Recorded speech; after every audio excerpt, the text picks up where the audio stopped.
Hey everyone, and welcome to another deep dive. Ooh, deep dive today. You got it. I like it. We are talking about the Forbidden Archives, lost knowledge that was erased from history. Ooh, that sounds a little ominous. Yeah, a little spooky, right? Yeah. So, we hear a lot about secret societies and things like that. Right. But what about actual knowledge that has been lost? Yeah, like physically destroyed or deliberately suppressed. Yeah, exactly. And how does that impact our understanding of history and even who we are today? Right, because it's kind of like, if you're reading a book and some of the pages are ripped out, Right. you're going to be missing a part of the story. Absolutely. And it makes you wonder, what was on those pages and how would it have changed our understanding of the story as a whole? Right, like how much are we missing from the grand narrative of human history? That's the big question, isn't it? Yeah, so we're gonna go on a journey from ancient Mesopotamia to the digital age. Wow, that's a big span of time. It is a huge span of time, but we're gonna try to piece together the fragments of what was lost. Like a historical jigsaw puzzle? Yeah, exactly. But with some pieces missing. Right, and I think a key part of this too is not just what was lost, but why it was lost. Oh, absolutely. The motivations behind these erasures can be just as fascinating as the knowledge itself. Right, so let's start with ancient Mesopotamia. Okay. Imagine yourself in the middle of the desert. Okay. It's hot, the sun's beating down on you, Got it. and you're surrounded by these ruins Ooh, okay. of this once mighty city. Nineveh. The capital of the Assyrian Empire. Powerful empire. Oh, yeah. Known for their military prowess. And their libraries. Ah, yes, their libraries. And among these ruins, you discover thousands of clay tablets Oh, wow. with cuneiform writing on them. Like an ancient library unearthed. This is the discovery of King Ashurbanipal's royal library in the 19th century. Ah, Ashurbanipal. A name that sends shivers down the spines of historians. So what's the deal with this guy? Well, he was the king of Assyria in the 7th century BC. Okay. And he was known for being a ruthless warrior. Okay. And also a Passover. scholar. Okay, so he was a bit of a Renaissance man. You could say that he was obsessed with knowledge. Okay. He wanted to amass all the wisdom of his time and even beyond. I read that he would send his armies out not just to conquer, Right. but to raid libraries. Oh, yes. And bring back scrolls and tablets as plunder. He was like a knowledge conqueror. Yeah, like the ultimate bookworm with an army. Exactly. And he wasn't content with just collecting these texts. He had them translated from different languages. Wow, so he was creating an ancient version of the Library of Congress? Exactly. He wanted to have the most comprehensive collection of knowledge in the world. That's amazing. And we're talking about clay tablets here. Yeah. Not just scrolls or something like that.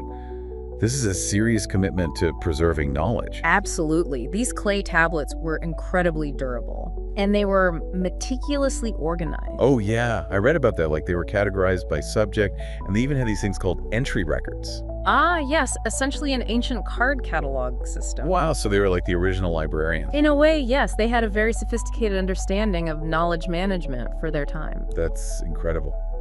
It's amazing to think how far back the idea of organizing and preserving information goes. It speaks to a fundamental human impulse, doesn't it? Yeah, this need to collect and share what we know. To make sense of the world and pass that knowledge on to future generations. But even Ashurbanipal's grand library eventually crumbled. Sadly, yes, the Assyrian Empire fell and Nineveh was sacked and destroyed.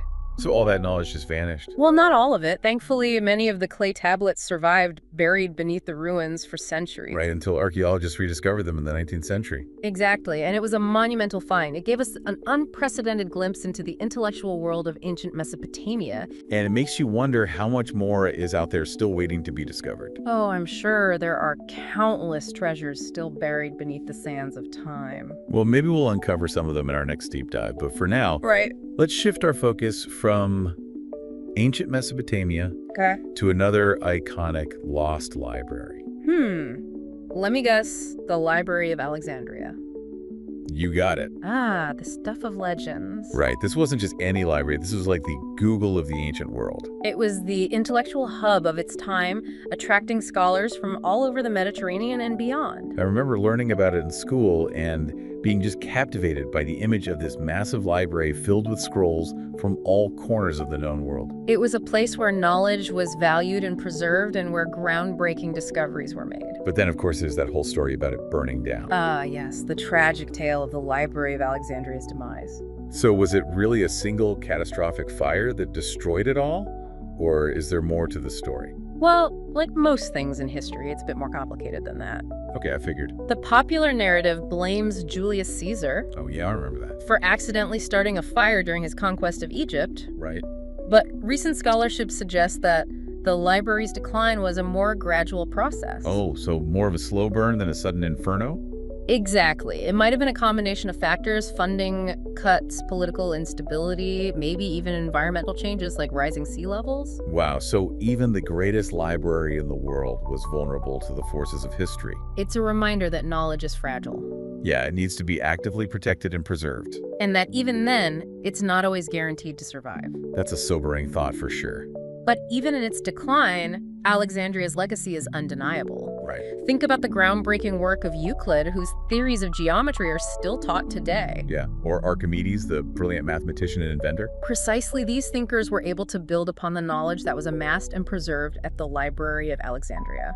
So even though the physical library may be gone, its intellectual legacy lives on. Absolutely, and it makes you wonder how much knowledge has been lost forever because it wasn't housed in a place like Alexandria. Right, a place where scholarship was valued and preservation was a priority. It's a question that haunts historians and scholars to this day. What other brilliant minds might have been forgotten? What scientific breakthroughs or philosophical insights are we missing because their work simply didn't survive the test of time? It's a tantalizing and ultimately unanswerable question. But it's one that I think drives us to keep searching for those lost fragments of knowledge. To keep piecing together the puzzle of our past. And to keep asking those big questions about who we are and where we come from. Because understanding our history is essential to shaping our future. Well said. And that brings us to another fascinating and tumultuous period in history. The Reformation. The Reformation. A time of immense religious and political upheaval. Right, a time when the very foundations of European society were shaken. And a time that had a profound impact on the preservation of knowledge. It's interesting because we often think of the Reformation as a period of intellectual ferment, right? Yes, with the printing press revolutionizing the spread of ideas. But it was also a time of intense conflict and division. Absolutely. And that conflict had a devastating consequence for many repositories of knowledge. Oh yeah, tell me about it. Monasteries, which had been centers of learning and book production for centuries, right, were targeted for closure. Really? Their libraries were ransacked, and countless medieval manuscripts, some containing unique and irreplaceable knowledge, were destroyed. Oh, wow. Yeah. I never thought about it that way. But that makes sense. Like in the midst of all that religious and political turmoil, yeah, knowledge became a casualty. It's a recurring theme throughout history, isn't it? Sadly, yeah. When societies go through periods of upheaval, knowledge is often seen as a threat or simply disregarded. It's easier to destroy something than to understand it. And I imagine for those monks who had dedicated their lives to preserving those texts, it must have been absolutely heartbreaking. Imagine watching helplessly as your library, the heart of your community, is destroyed, knowing that centuries of accumulated wisdom are vanishing before your eyes. It's a devastating thought for sure, but even in the face of such destruction, there are always stories of resistance. Yes, there are accounts of monks hiding precious manuscripts, smuggling them out under their robes, risking their lives to save fragments of their cultural heritage. It's incredible to think about that level of dedication. It speaks to the enduring power of knowledge and the human impulse to protect it, even in the most dangerous of times. It's inspiring for sure, and it makes you realize that the fight for knowledge is never truly over. It's a constant struggle, a battle against ignorance and those who seek to control information for their own ends. And it's a fight that's just as relevant today as it was centuries ago. Perhaps even more so in the digital age, where information is both more abundant and more vulnerable than ever before. It's fascinating to think about the different motivations behind, the destruction or suppression of knowledge throughout history. Yeah, what drives people to want to erase the past? Oh, sometimes it's about power. Power. Yeah, controlling the narrative, shaping the way people perceive history. So if you control the information people have access to, you can control how they think. Exactly. You can influence their beliefs, their behaviors, even their sense of identity. We see that all the time, don't we? Like with propaganda and censorship. Absolutely. It's a way of manipulating people's understanding of the world. And sometimes, I guess it's not even about like deliberately manipulating people. It's just about like, protecting your own version of the truth. Right, like a fear of ideas that challenge the established order, whether it's religious, political, or social. Like those monks we talked about hiding manuscripts during the Reformation. Exactly. Those books must have contained some pretty radical ideas for the time. Ideas that were considered dangerous by the authorities. And that could undermine their power or legitimacy. So it's not just ancient history we're talking about. This is still happening today. Yeah. Oh, absolutely. The urge to control information is a constant throughout human history. Like with the banning of books or the censorship of online content? Exactly. It's a reminder that the fight for intellectual freedom is never truly over. Speaking of unsettling examples, what about the Cultural Revolution in China? Oh, that was a tragic period for knowledge and cultural heritage. A deliberate attempt to erase the past. It was a time of immense social and political upheaval, and Mao Zedong's regime was determined to reshape Chinese society according to their ideology. And part of that reshaping involved destroying anything deemed counter-revolutionary? Exactly. Countless books, manuscripts, works of art, historical records were destroyed, often by the very people who were supposed to be caring for them. It's hard to even grasp the scale of that loss. It's a gaping wound in China's cultural memory. A reminder of the fragility of knowledge and the devastating consequences of ideological extremism. But even in the darkest of times, there are always those who fight to preserve the light of knowledge.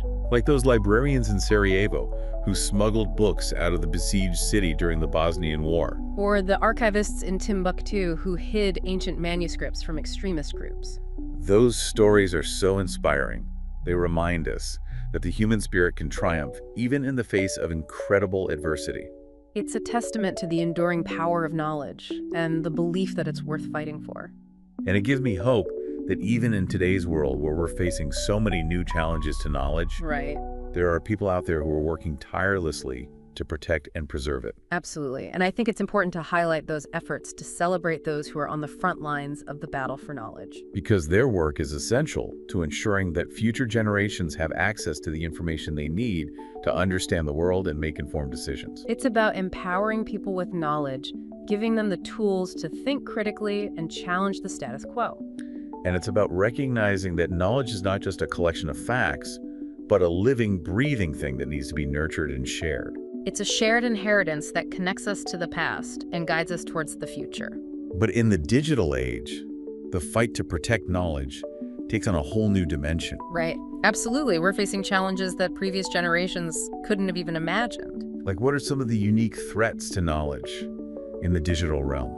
Well, for one thing, there's the issue of digital obsolescence. Digital obsolescence. Yeah, like the technology we use to store information is constantly changing. Right. And the formats we use today might be unreadable in the future. Oh, like trying to open a file from like the early 2000s. Exactly. Without the proper hardware or Yeah. software, that information is essentially lost. So it's like a new form of the Rosetta Stone problem. Exactly. We need to be thinking about long-term digital preservation strategies. Like making sure that information can be migrated to new formats as technology evolves. Right. It's a massive undertaking, but it's essential if we want to ensure that our digital heritage survives. But it's not just about preserving the information, it's also about protecting it right.